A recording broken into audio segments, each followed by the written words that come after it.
Yeah, Matilda. Well, I don't want to come on like that, but I'm just happy to be back, everybody. Welcome. If it's a couple of minutes past 11 o'clock on a Tuesday, it's time for me, your boy, The Club with Lucas here on RCE 106.9 FM.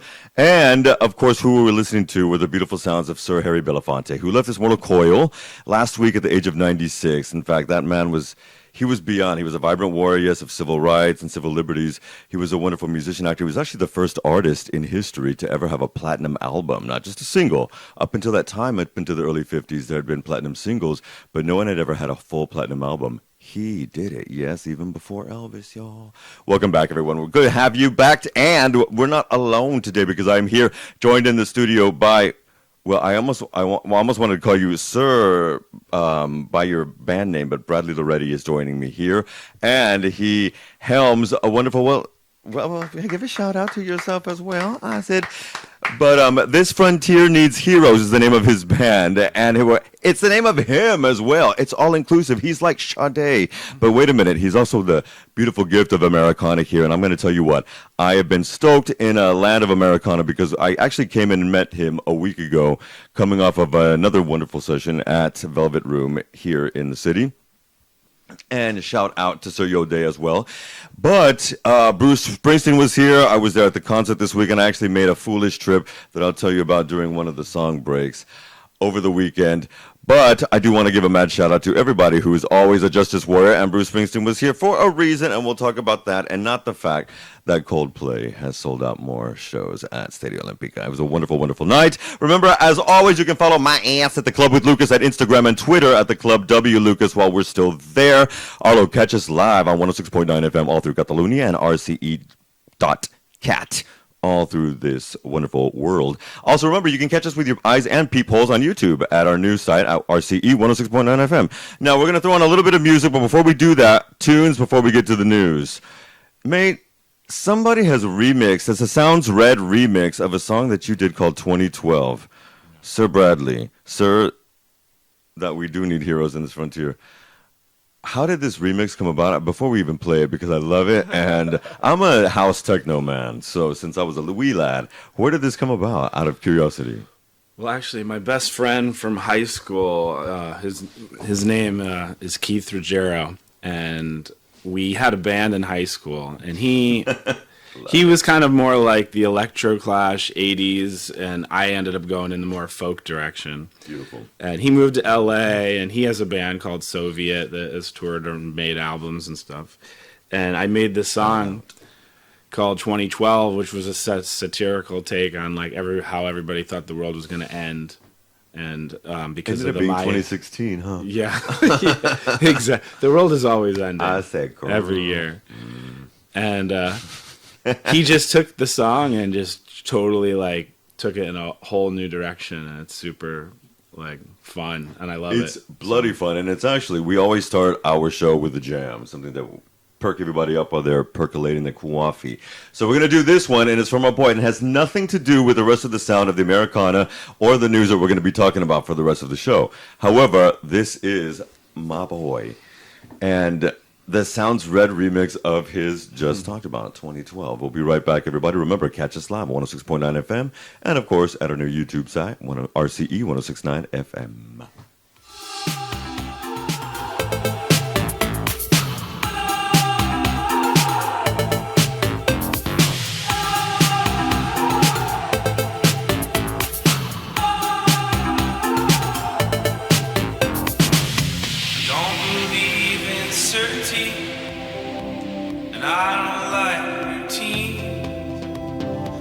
Could be the bestest friends we could ever be. You don't believe in miracles, that's how I tell a lie. What good is it honestly if we say goodbye? So lose yourself, get some help, 'cause 2012 nothing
real, and that was my boy and This Frontier Needs Heroes with 2012, the Sounds Red remix.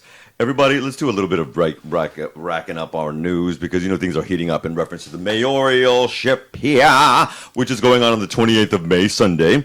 So for everybody who can vote, get out there and vote. And also, if you're going to be away, but you're a registered citizen who's already got their ballot and whatnot and the initiative ready to go, you can also vote by mail, which is a new thing as of this year for these elections. So note that. Oh, my God, things that happen in the U.S. happen here, too. Yes.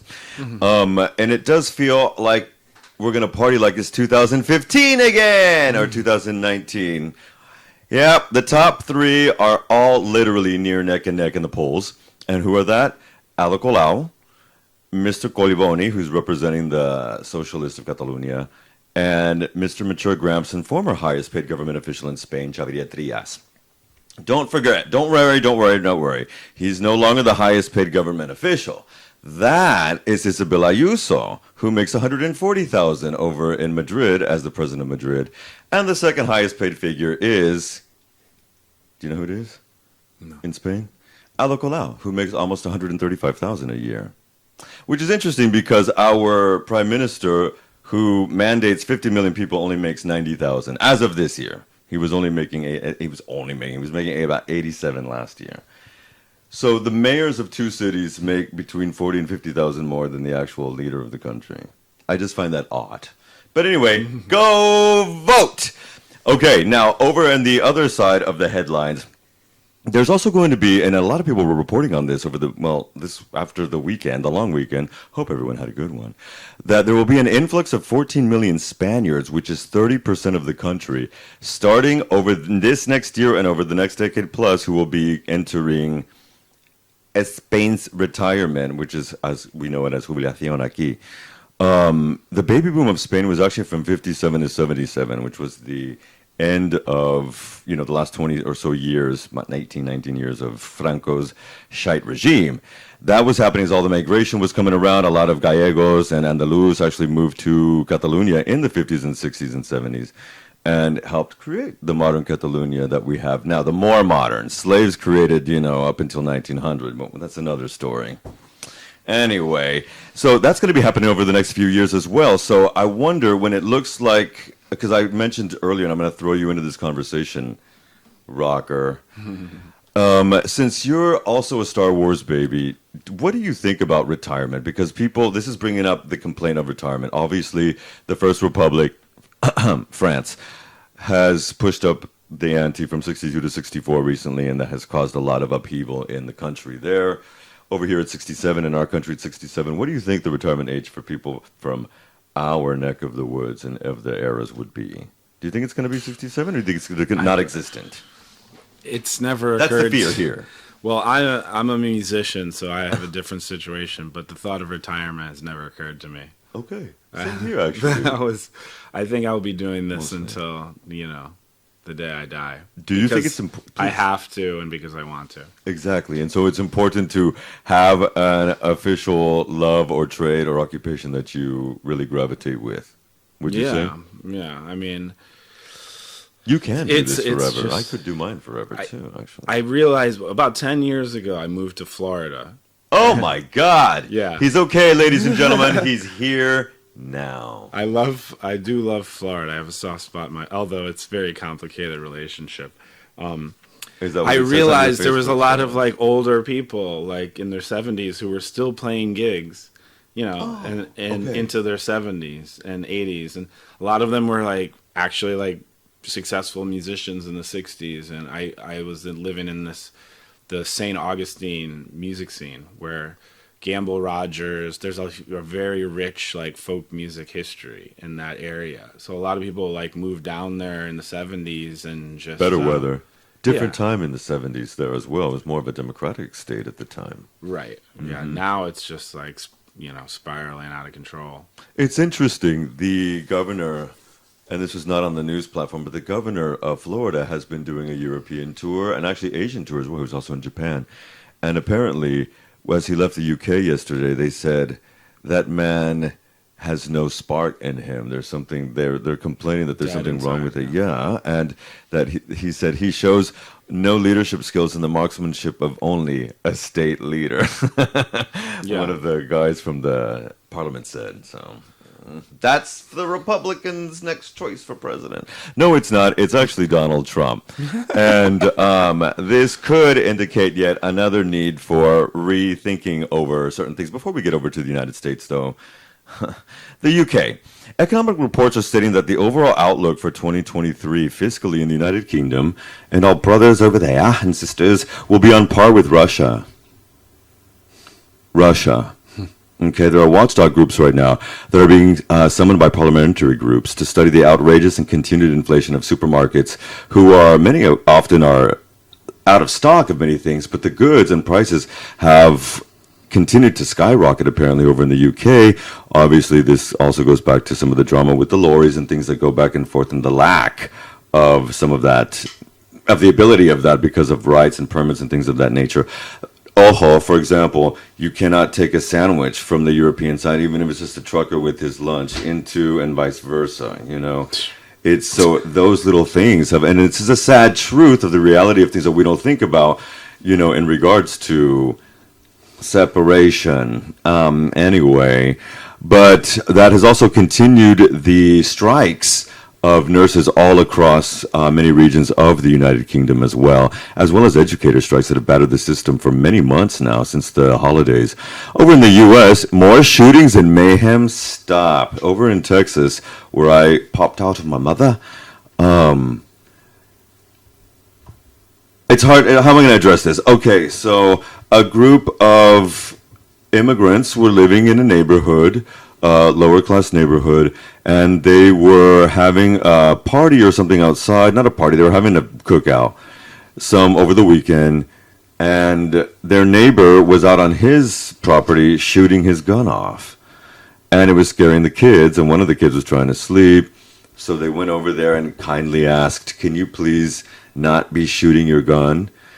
And he went over later on and killed everybody. Now, 2 of the younger children survived because their mothers protected them and fell over and took the blows. But 5 people, he is on the lam. And the Texas State Patrol, which I can tell you, I don't even have to. You already know. But if you don't know, then you don't know. Now you do, as to quote Biggie.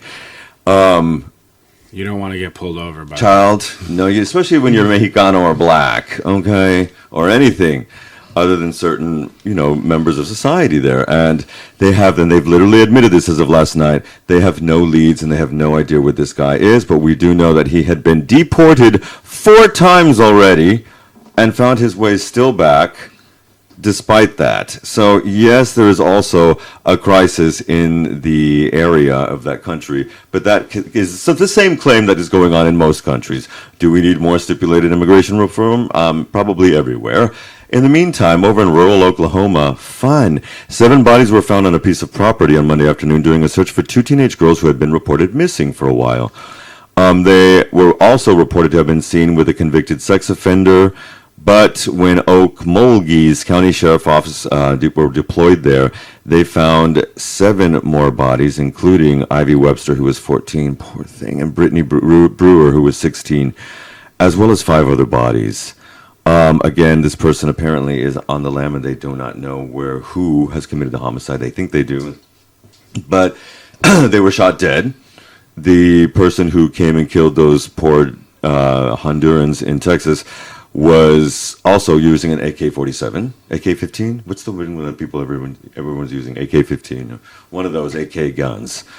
And there can be nothing. In fact, Texas, since the shooting last year in that school, Texas has loosened even more of the restrictions in guns, as has Florida and Tennessee, where more shootings happen than pretty much everywhere else per capita. But that's another story. We're going to do something else because somebody that we both really, really like for, and then we got to get to some chat and some live music here on our Blue Mesa live sessions today. Someone that we both really, really dig, Sir Bradley and myself, is a gentleman named Gordon Lightfoot.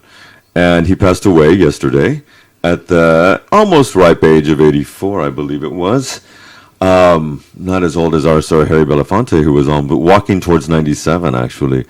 But I loved Gordon Lightfoot as a little boy because I learned about things, especially like novels in pharmacies, by his lyrics. I just love this man's lyrics. And was there anything that you wanted to say about that? Because you mentioned that before. You didn't know that I was going to be playing him today, and then you mentioned it. Yeah, well, I actually went to see him play in Staten Island like about 5 years ago in New York. And I also played in his hometown in Canada, where they have like a statue for him on one of my Canadian tours. And I can guarantee you today that statue is filled with flowers and mementos. So shout out to all our brothers and sisters who we lose in the fight, especially those musicians and people who also fought for that. And this is from Gordon Lightfoot and Sundown. Remember, you can catch the jams live on 106.9 FM and RCE.cat. And we'll be right back with this Frontier Needs Heroes, Sir Bradley Lauretti. It's a big subject. It is a big old thing, and that was Sir Gordon Lightfoot, and it's hard for me not to move my neck like that. Chicken head. This Frontier Needs Heroes. Thank you, Bradley Lauretti, for being here today and welcoming us here on the show and kicking us with the Blue Miss Alive sessions. We're going to get to some live music later on and talk about the songs as well that have inspired you. But let's go back to the nitty gritty. Where are you from originally, sir? I grew up about an hour outside of New York City in Connecticut, the great state of Connecticut. Connecticut. The land of the great rivers. The land of the As Bush it was, family, as well as it were. Yeah. And the current home of the KKK. But who's counting? Yeah. Wow. They're everywhere. They're everywhere, folks. But no, what brought you here originally then? Why did you? Because you just mentioned Connecticut. You've mentioned Florida. You've mentioned New York. You're here. I lived in Nashville, Tennessee, too. Tennessee. Yeah. Well, when you're a musician, you're always like looking for the next best thing. And for years, for the last 10 years, I was touring a lot in Europe. And For the last 10 years. yeah, and I think 2016, I came to Barcelona and I played a concert with Indie Keeping Secrets, which is like a local record label and concert promoter and stuff. Mm-hmm. And I had a great time. And I would come back, every year. And I even at one point, a good friend of mine from New York was living here, so I rented a room from him, and I lived there for 3 months in like 2019. And I was all ready to start doing the paperwork and try to move here permanently, and then the pandemic happened, which I got caught back in the States. Where were you for that? I was on tour, but driving it like a Swedish pop star on tour. And I was out on the West Coast when everything started closing down. And so I drove back from LA to New York in like 3 days. And stuck there. And ended up with my sister in New York for the lockdown. Madonna mia. And I have to ask who the Swedish pop star was because I just wouldn't be the proper journalist if I didn't ask him. Do you know Tove Lo? Oh my God. Yeah. Are you kidding? Do you know how many times we played Homegirl here? Yeah. Yeah, really. Yeah. I was driving the Nice opening person, act. out of curiosity? Oh, yeah, she's amazing. Rock the house. Yeah. That's what I want to know. We'd love to hear that. She's very cool. Shout out. We're playing you in the next month, girl. Yeah, and actually, I don't, humble brag, but she thought I was extremely funny. We're going out for a quick coffee so I can be the judge of that. No, I'm the judge of nothing. So, we've mentioned that. So how did you handle this change of life post-pandemic? I mean, we're plumb up. I mean, there are 400 to 500 people dying a week in our country still. And so we can't front. But post-pandemic, as we move past it, do you see this full return to live music, touring, picking up again? Well, for me, it's been just like a slow-moving train wreck still. First, Probably won't record that. Before I was touring most full time before the pandemic, and I am not anymore. I had to reimagine my whole life. I was managing a music venue in Miami before I finally came back here last summer, and that was an experience. We could do a whole episode just on that. Trust me. I know. No, I do. And so, but anyway, the reason why I'm here too is I started a music series here in Barcelona at the Velvet Room called Americana Barcelona. Yeah, man. Because I was before I was, touring full time, booking a venue full time, because as a musician, you have to have 3 to 4 full time jobs. You know, you're the label, the booker, the artist, the promoter, the social media manager. And how many And gigs then weekly you to have to maintain in a typical setting? I mean, like I would say, 3 or 4. It depends if you're on tour or if you're home. Correct. Because you can't tour full time at that rate, especially now. Because what I was doing before the pandemic was like wild and outrageous, and now I'm just like I'm too tired to do that. So I'm trying to reimagine. I think like eventually I'd like to have like a weekly gig here in Barcelona, and then I'll be like touring on the weekends. Tell us about that, because right now you do have something going on with the Velvet Room. In fact, you're going to be doing something special, which we're going to get to later on, as well, with somebody who's going to be making her way over here at the beginning of next month. But when you get to doing something like that, touring or playing more and more, do you feed off the audience? Or is it? Absolutely. I mean, I can't. When you're like out there on tour and you're like driving yourself everywhere and you're like, tired, like if the audience is everything. Yeah. I mean, if they're listening, if they're not listening, they can it's like a jolt of lightning, and it feeds you. Speaking of this song. There's a song that we're going to play right now that I really wanted to get off. It's actually one of your own albums. And so I hope you didn't plan to play it live. But I love this South Dakota record. What was the meaning behind that one? Like, what brought that record to be written? Well, my last album, Go With The Flow, was like I wrote after I broke up with my girlfriend in Florida. And I moved to Nashville. Because I was like, all right, I'm going to do the Nashville thing now. And I met some girl from South Dakota who had just moved to Nashville too, and it was kind of like the same old story. She had just broken up with somebody, and we kind of just fell into each other's arms, let's say. And it was I started off thinking that I was writing it about her, and then I realized, wow, this is actually about me too. And that's kind of how the songwriting process starts, sometimes from the specific, and then it has this general. Completely. But why South Dakota, not Tennessee? Well, she was from South Dakota. Gotcha. And I had actually never been to South Dakota, but there's a lot of interesting history around South Dakota and parks and the indigenous people, and which I mention in the song, because all of my songs kind of start off with love, and then they go to the personal, and then the historical and the political, and before you know it, you're like, where am I? But we're going to get to that in a minute too, because that is something that we do obviously like to delve into. So off of his last record, and this is South Dakota, and we'll be right back.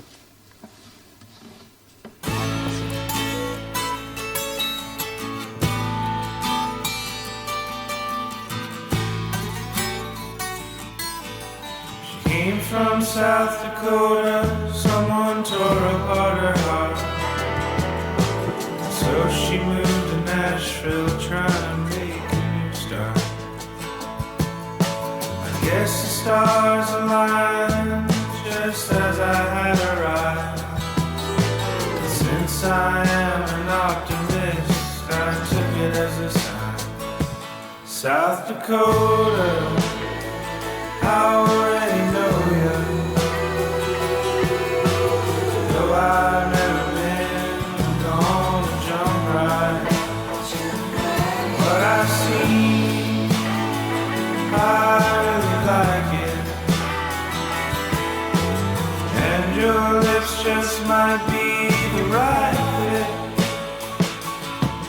I know it sounds silly, you might meet that special someone when you're all out all by yourself and you feel like you got no one.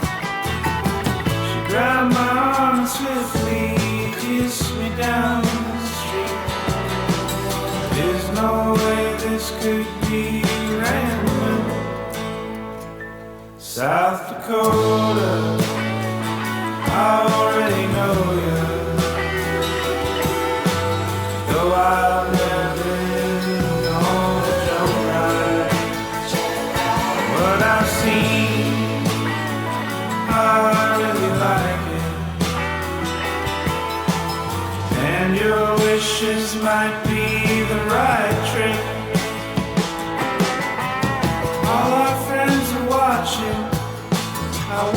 what they thought. Love must look ridiculous to those who have forgot. What am I to do when I dream about that night? I guess go find somebody else until we get it right. South Dakota, I already know you. Though I've never been on a jump ride, but I see, I really like it. And your lips just might be the right fit. Crazy horses staring at the grassland. Deadwood like aliens to the badland. Buffalo, wounded knee, black elk speaks. Stole the gold and traded the dust bowl. South Dakota, I already know you. Though I've never been on a drum ride, but I see, I really like it. And your trip just might be the right fit. And your kiss just might be the right fit.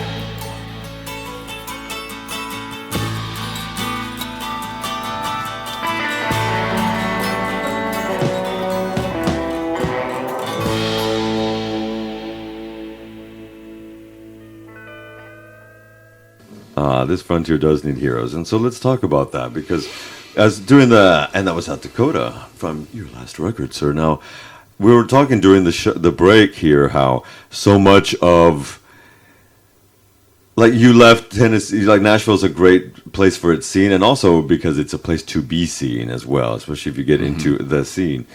But it's in Tennessee. What brought you eventually here to BCN after the pandemic? It was just, okay, now it's time. Because you were ready in 2019, but the pandemic said no. Yeah. Well, I was, like I said, I was in Miami managing this music venue. And, about this time last year, I was playing at Bob Dylan's art show at the Florida International University. And the whole time I was like, okay, I'm going to manage this venue most of the year.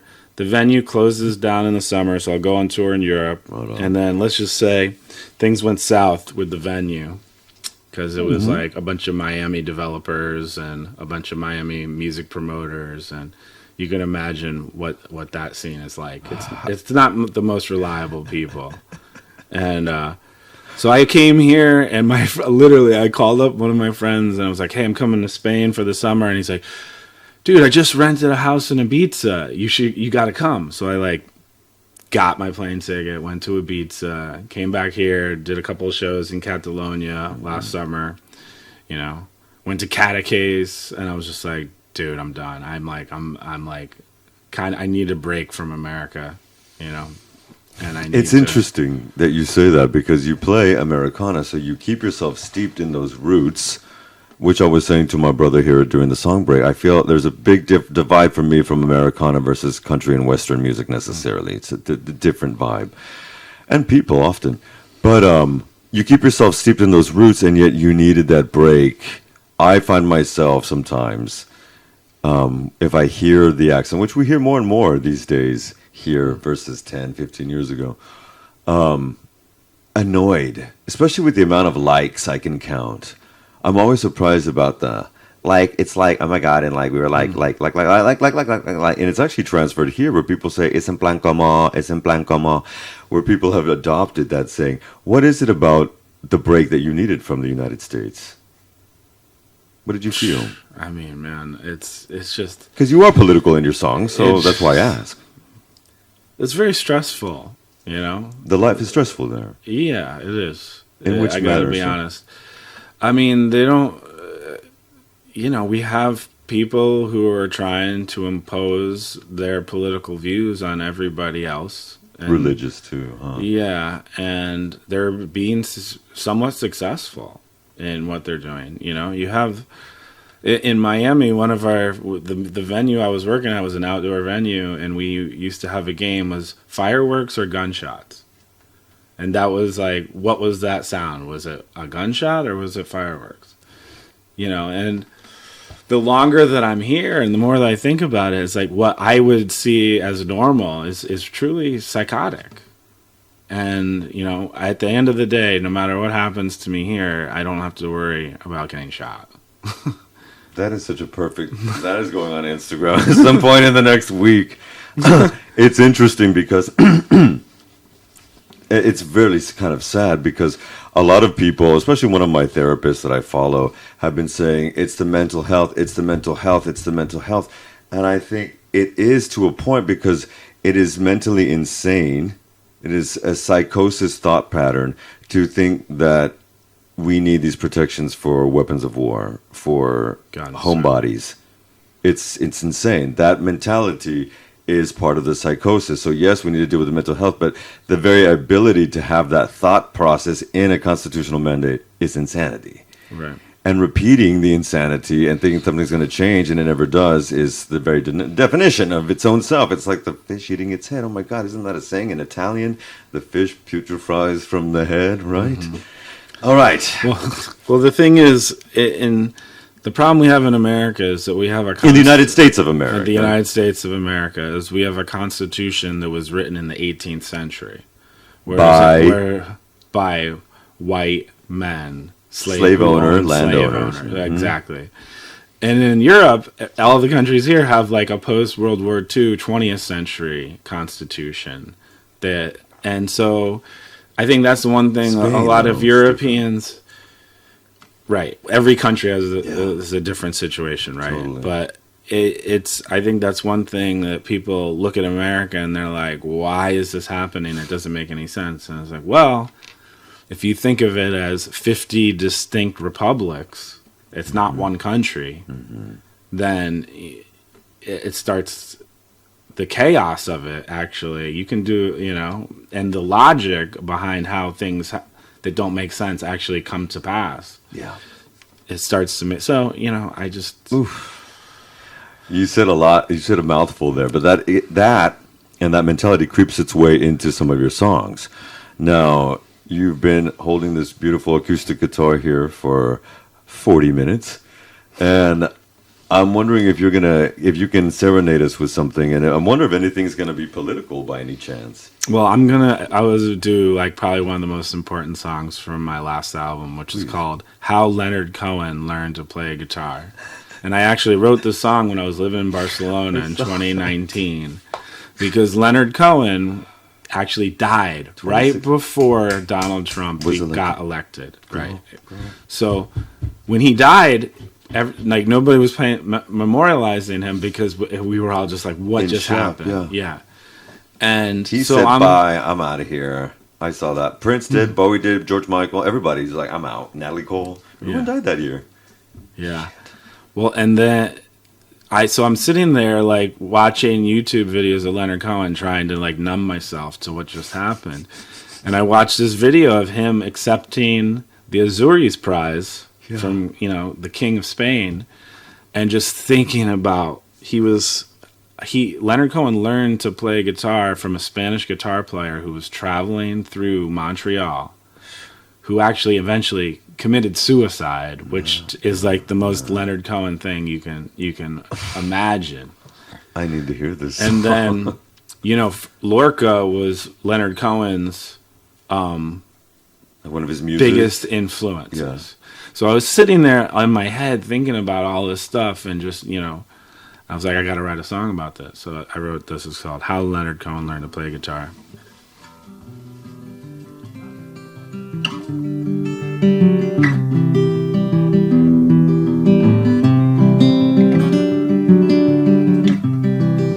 Well, the poor walked into the park of Montreal. A guitar was singing a Spanish song. The scene was like Fellini, the Satyricon. crying like a Zen Spartan.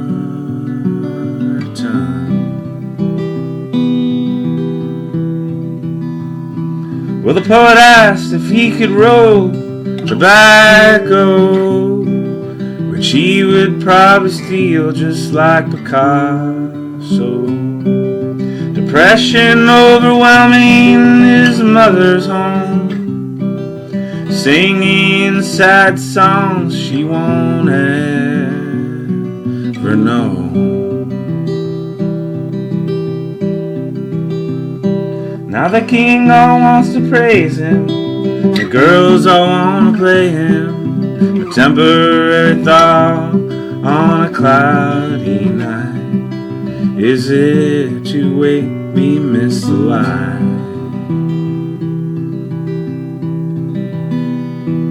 Well, all we had to do was learn 7 chords and slip into the rhythm of flamenco, dreaming of a place he'd never been before. Well, the land of Lorca proved unmovable source. Well, poetry in the war was the first to go, when all he wanted to do was play piano and scribble down this little canción. Well, the poet that was killed was never found. Now the king all wants to praise him, and the girls all want to play him, a temporary thought on a cloudy night. Is it too late we missed the light? Well, this is how Leonard Cohen learned guitar and listen to his music travel very far. The source of all his inspiration was a homeless guitar player we won't ever know. Now the king all wants to praise him, the girls all want to play him, a temporary thought on a cloudy night. Is it too late we missed the light?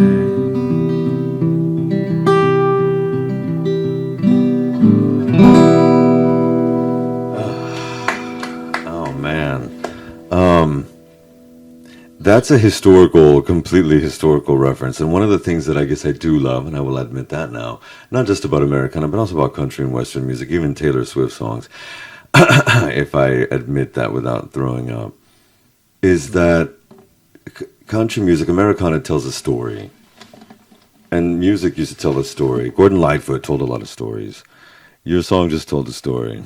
I had no idea. And I'm an historian. And I'm a history tutor, in fact. I mean, I make my money off of some of this. So that is a beautiful story, and I did not know that at all. What inspires you with some of this stuff? When you're writing, what it moves you? You know, I was talking to you before. My mom was a history teacher, and I went to school for philosophy. And, you know, I was sitting there one day reading Jean-Paul Sartre, all 800 pages, and I was like, you know what? Most people are never going to read this book. Mm-hmm. And so I wanted to take what I, like, kind of condense history and philosophy and ideas and put them into, like, a form that people could understand. Why did you want to do that? Out of curiosity. I'm just a philosophical fool. I don't know why. Because I was like, you know, some of my songs can be so dense, I think sometimes that they're hard, you know, if you don't know the whole context behind it, it's hard to even understand what I was just singing about. You know, that you have to have, and that's why when I play concerts, I try to, you know, explain the songs and the meanings behind them, you know, to give people the context. And hopefully that's like an entry point for them to like go further with it. Amen. You know? And, well, I'm wondering if you would play us another one, perhaps. if you can. Which one should I do? What is the Lord leading you to? Well, this song is called, I wrote when I was in Nashville, and it's called Dumb It Down. And it's about this very thing, is that where a lot of times people on the left and the right, they think the other people are they call each other names, right? Which is kind of like what a childish bully would do, not what an adult citizen of a democracy would do, right? So it's kind of like saying, like, you know, my mother is from rural South Carolina. I grew up in Connecticut, and so I kind of see both sides of America, and I know that there's good and bad people on both sides. And so at the end of the day, we have to try to figure out a way to bring everybody together. Hell yeah. And music is one way to do that. Amen. Because thank you. That's right.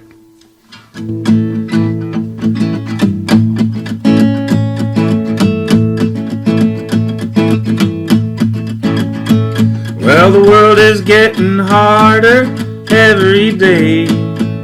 People feeling frustrated, which leads to hate.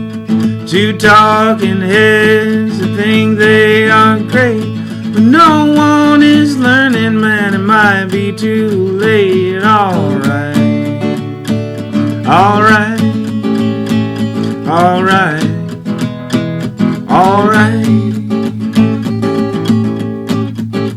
Some people say that you don't have a heart. Some people say that you're way too smart. But if we all do our part, we'll all be okay. You don't have to worry, we'll show you the way.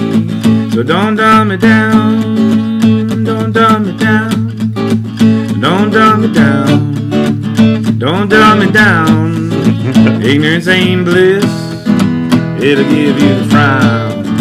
So I'm telling you now, don't dumb it down, down, down, down, down. Woo. Now I play guitar, and you fix my car. Don't you dismiss all of the parts, 'cause life is a farce, and it hurts real hard, and you won't get far. Dumbing it down, down, down, down. Don't dumb it down. Don't dumb it down. Don't dumb it down. Don't dumb it down. Ignorance ain't bliss, it'll give you a frown. So I'm telling you now, don't dumb it down, down, down, down, down. Woo. Now I came to this town to be part of this sound. I threw myself into the lost and found. And if I blow you a kiss, will you tell all the town? Just keep it hidden deep underground. So don't dumb it down. Don't dumb it down. Don't dumb it down. Don't dumb it down. Ignorance ain't bliss, it'll give you a frown.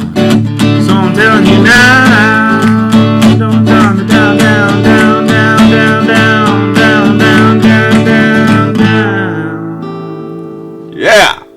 Woo, child. Where can we hear you, man? Where can we hear you in the next weeks to come, please? Because also, you have something going on with a beautiful lady named Scarlet Rivera, who's going to be dropping by next month. Tell us a little bit about where people can find you, man. Well, my next two shows, May 17th at the Velvet Room. Hell and then, believe it or not, really exciting news. I'm going to be doing a little tour of Spain with Scarlet Rivera. Scarlet Rivera was the violin player from Bob Dylan's Desire album, and she played on the Rolling Thunder Review Tour, which you can watch the Martin Scorsese documentary about it on Netflix.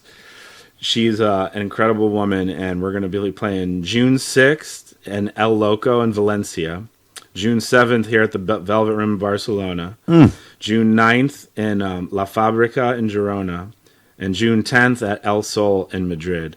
And we might even have some more announcements coming this week. But how did you meet Scarlet Rivera? This is great news. I mean, for the fabric of rock history, as it states. Well, I haven't met her yet, but How did you get connected? I'm going to Milan next month to play the Towns Van Zandt Festival.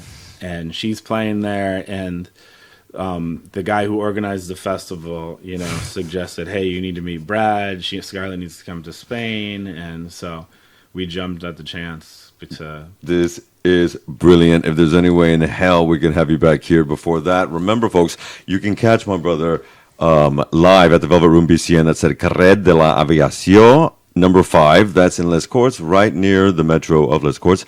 You're going to be playing there on the 17th of May, you said, but also on June 7th with Scarlet Rivera. And this is what we do up in here. We serve you what's best and fresh. Remember, you can also catch This Frontier Needs Heroes on Spotify or Tidal. Everywhere good music is streamed to Children of the Corn, and support local live music as well. Remember, again, the 17th of this month over at the Velvet Room. And thank you so much for being here. Sir, would you mind playing us out with a little ditty, just another couple minutes of something, if you would? Oh. And really quickly, folks, we want to thank you, everybody, because we're going to give it all the floor to him. We'll see you in a couple of weeks, in a fortnight, when we have the beautiful people who are joining us from a new play that's going to be opening up here, Children of the Corn. So, of course, we'll be having them here. An innocent little murder. Right now, Bradley Lauretti, This Frontier Needs Heroes. Well, you can't fix all the broken things in life. You can't sit around all night crying that you've been hurt. I love to live and learn, but always make things worse. 'Cause nothing's fair in all the universe. 'Cause it's just a one mistake after the other. Make a wish and then try harder. Some people don't even bother, and that is why they're sad. Now I try not to judge, steal, or lie, but that don't mean things are gonna go right. Now I'm not one to give you all that free advice, but you gotta keep moving and leave it all behind. 'Cause it's just a one mistake after the other. Make a wish and then cry harder. Some people don't even bother, and that is why they're sad. Now falling down so many times, I don't know which way is up. Just like everybody else, I think I've had enough. No, I'm not one to tell you things that you already know, but some of us are just a little bit slow. 'Cause it's just a one mistake after the other. Make a wish and then try harder. Some people don't even bother, and that is why it's one mistake after the other. Make a wish and then cry harder. Some people don't even bother, and that is why they're sad. That is why they're sad. This Frontier Needs Heroes, the Club with Lucas. We love you, folks. See you in a fortnight. Bye, everybody.